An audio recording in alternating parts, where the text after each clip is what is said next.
नमस्कार मंडळी, मी उर्मिला तुम्हा सर्वांचं आपल्या यूट्यूब चॅनलवर स्वागत करते। आज आहे 1 फेब्रुवारी, गणेश जयंती आणि मी त्याचीच तयारी करत आहे। माघ महिन्यातील शुक्ल पक्षातील चतुर्थीला गणेश जयंती साजरी करतात। या दिवसाला विनायक चतुर्थी किंवा वरद चतुर्थी असं सुद्धा म्हटलं जातं। शास्त्रानुसार असं मानलं जातं की या दिवशी भगवान शिव आणि देवी पार्वती यांचा पुत्र श्री गणेश याचा जन्म झाला। त्यामुळे श्री गणेश जन्मोत्सव म्हणून हा दिवस साजरा केला जातो। या दिवशी गणपतीची यथायोग्य पूजा केल्यामुळे सर्व प्रकारच्या संकटांपासून मुक्ती मिळते आणि सुखसमृद्धी प्राप्त होते असं म्हणतात। 2025 या वर्षामध्ये ही तिथी 1 फेब्रुवारी या दिवशी आली आहे आणि चतुर्थी तिथीचा काळ सुरू झाला सकाळी 11:38 आणि तो 2 फेब्रुवारी रात्री 9:14 होता। सकाळी 11:38 दुपारी 1:34 पूजेसाठीचा कालावधी होता आणि आम्ही त्याच वेळेमध्ये पूजा करायचं असं ठरवलं होतं। तर आता गणेश जयंतीला गणपतीची पूजा कशी करतात हे आपण बघूया। या दिवशी गणपती बाप्पाला पंचामृताने स्नान घालतात। पंचामृत म्हणजे दही, दूध, साखर, मध आणि तूप हे सगळं एकत्रित करून घ्यायचं।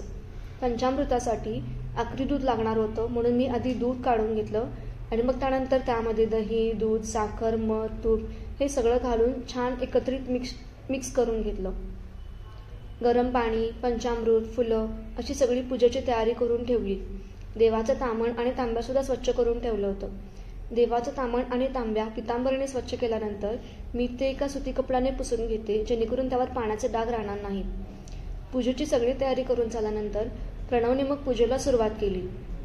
ओम गम गणपते नमः किंवा वक्रतुंड महाकाय सूर्यकोटी समप्रभ निर्विघ्नं कुरु मे देव सर्व कार्येषु सर्वदा यापैकी कोणत्याही मंत्राचे उच्चारण करत तुम्ही पूजा करू शकता। गणपतीची मूर्ती तामणामध्ये घ्यायची, त्याच्यावर पहिला 5 वेळा गरम पाणी, त्यानंतर 5 वेळा पंचामृत आणि पुन्हा 5 वेळा गरम पाणी घालून मूर्ती छान स्वच्छ करून घ्यायची। त्यानंतर एका कोरड्या फडक्याने मूर्ती पुसून घ्यायची आणि मग देवाऱ्यामध्ये ठेवायची। त्यानंतर मग त्याला गंध, अष्टगंध, हळदी कुंकू, फुले, अक्षता हे सगळं व्हायचं। अशा प्रकारे आम्ही पूजा केली आणि पूजा झाल्यानंतर प्रणवने मग आरती करून घेतली। माझ्या घरी रोजच पूजा झाल्यानंतर आरती करतात। आरती करून झाल्यानंतर मी आणि प्रणवनी अथर्वशीर्ष पठण आणि गणेश स्तोत्र याचं पठण केलं।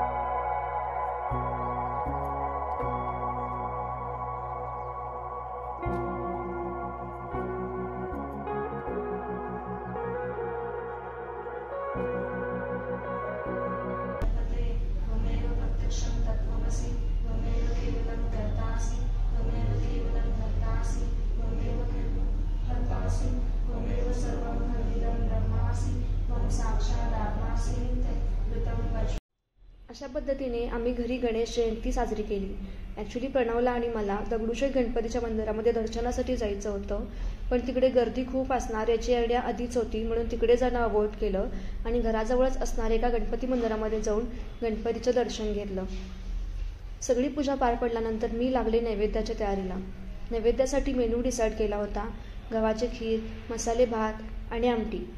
गव्हाच्या खिरीसाठी मी गहू रात्रीच भिजत घातले होते। सकाळी सगळं आवरल्यानंतर गहू शिजत घातले।